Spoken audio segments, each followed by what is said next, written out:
Good morning students. आज हम आपकी हिंदी पाठ्य पुस्तक क्षितिज में काव्य खंड में कबीर के साखिया एवं सबद पढ़ेंगे।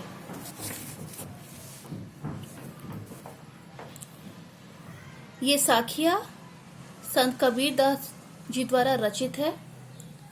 कबीर निर्गुण धारा के कवि है। भक्ति की दो धाराएं हैं, निर्गुण तथा सगुण। निर्गुण अर्थात निराकार ईश्वर की भक्ति, सगुण भक्ति में साकार ईश्वर की उपासना की जाती है।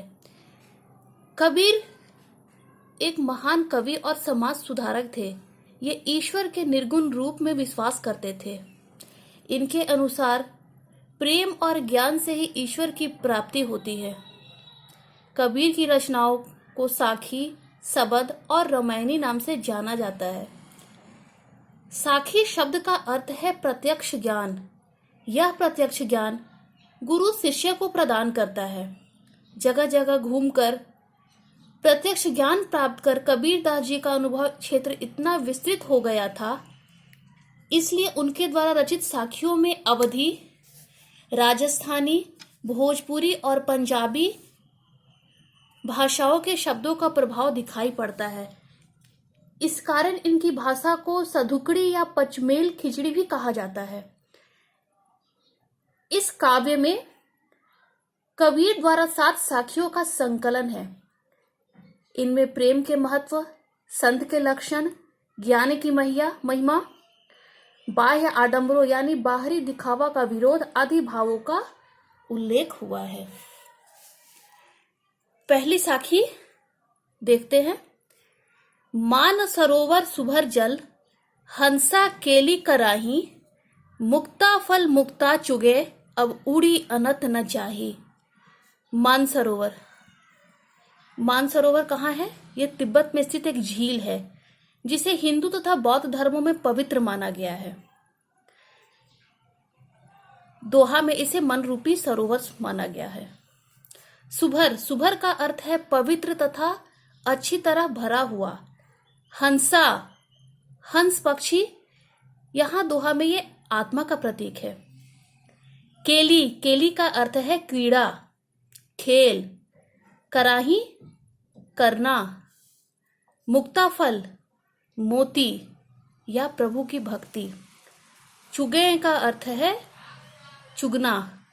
उड़ी, उड़कर। अनत का अर्थ है अन्यत्र या कहीं और। जाही का अर्थ है जाते।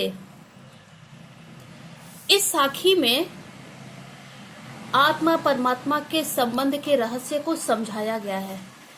मानसरोवर स्वच्छ जल से पूरी तरह भरा हुआ है। उसमें हंस क्रीड़ा करते हुए मोतियों को चुग रहे हैं। वे इस आनंददायक स्थान को छोड़कर अन्यत्र नहीं जाना चाहते हैं। आशय यह है कि जब भक्त ईश्वर भक्ति में लीन हो जाते हैं, तब ज्ञान रूपी जीव अर्थात आत्मा मन रूपी सरोवर में विहार करता है और वहां वह मुक्ति रूपी मोतियों को चुगता है।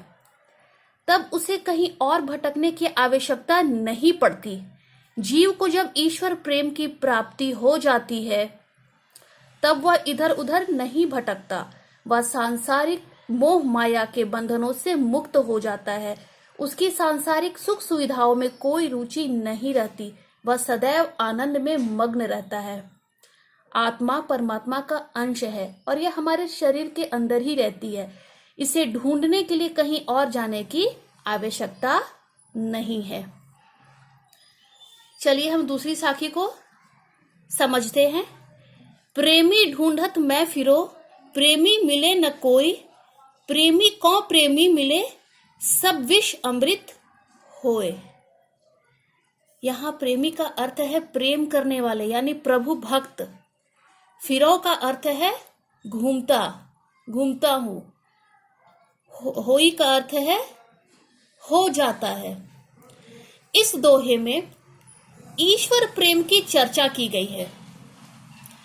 सत्संगति की महिमा को बताया गया है। इस साखी में कवि कहते हैं कि अपने मन के अंधकार को मिटाने के लिए ईश्वर की खोज में वे इधर उधर भटकते रहे, क्योंकि ईश्वर की प्राप्ति होने पर उनका जीवन सफल हो जाता, उनकी सारी समस्याएं दूर हो जाती, विपरीत परिस्थितियां अनुकूल हो जाती तथा मन के सारे विकार यानी बुरे विचार दूर हो जाते, मन पवित्र और निर्मल हो जाता। आइए हम तीसरी साखी को समझते हैं। हस्ती चढ़िए ज्ञान को सहज दुलीचा डारी, स्वानुरूप संसार है भूखंदे झक मारी।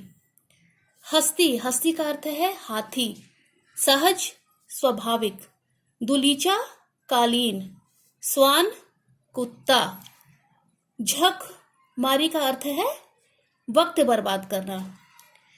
इस साखी में कवि ज्ञान के महत्व को बताते हैं तथा ढोंग और आडंबरों यानी दिखावा का विरोध करते हुए कहते हैं कि सभी को ज्ञान रूपी हाथी पर सवारी करनी चाहिए।